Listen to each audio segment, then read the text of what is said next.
এই যে ভোট দিয়ে যাবে, যারা ক্ষমতায় যাবে, তারা ঠিক 11টার মধ্যে সব 91 যেরকম তারা চুক্তি ভঙ্গ করেছে, চুক্তি ভঙ্গ করে আবার ফ্যাসিবাদ কায়েম করবে। উপদেষ্টাদের কেউ কেউ ইতিমধ্যে রাজনৈতিক দল যারা সামনে ক্ষমতায় আসবে তাদের সাথে নেগোসিয়েশন করে কেউ সামনে আইনমন্ত্রী হবে, কেউ অন্যান্য মন্ত্রী হবে, কি কি হবে এইটা পাকাপোক্ত করে এখন তাদের জবানে আমাদের ঘোষণাপত্র লিখে দেয়। ঠিক। এখন সেই ক্ষমতায় যারা আসবে সেই দলের মুখপাত্র হয়ে তারা এই সরকারের মধ্যে কাজ করে।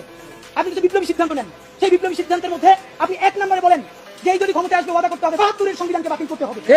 যেই 72-এর সংবিধানের মধ্য দিয়ে বাকশাল হয়েছে, বিচারিক হত্যাকাণ্ড হয়েছে, সেই সংবিধানকে নতুন সংসদে বাতিল করে জুলাইয়ের ঘোষণাপত্রের আলোকে এবং জুলাইয়ের সনদের আলোকে নতুন সংবিধান রচনা করতে হবে।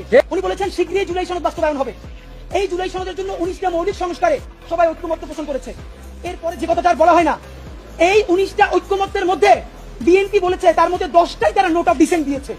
তো নোট অফ ডিসেন্ট কি?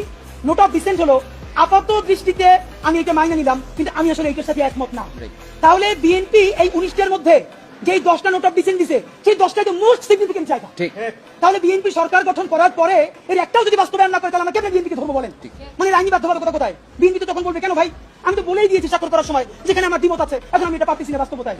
মজার ব্যাপার বলি, সরকারের কয়েক জায়গায় জিজ্ঞেস করেছি বলেন তো 19টা মৌলিক সংস্কারের মধ্যে আপনাদের কাছে একটা মোস্ট সিগনিফিকেন্ট কোনটা?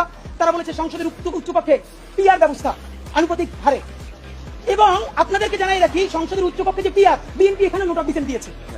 এই সংসদের উচ্চকক্ষে বিএনপি যে নোট অফ ডিসেন্ট দিয়েছে এটাও যদি সে বাস্তবায়ন না করে তাহলে আমরা মানে আপনি ভাবেন আমরা কি কারণে, ঠিক কোন কারণে আমরা এখন এই কথাগুলোকে বিশ্বাস করবো? রাজনৈতিক দলগুলোকে তারা ইন্টারিম থাকা অবস্থায় আমাদের চোখের সামনে 47কে নাই করে দিল, পিলখানাকে নাই করে দিল, শাপলাকে নাই করে দিল, নিরাপদ সড়ক আন্দোলনকে নাই করে দিল, বিচারিক হত্যাকাণ্ডের কথা তারা বললো না।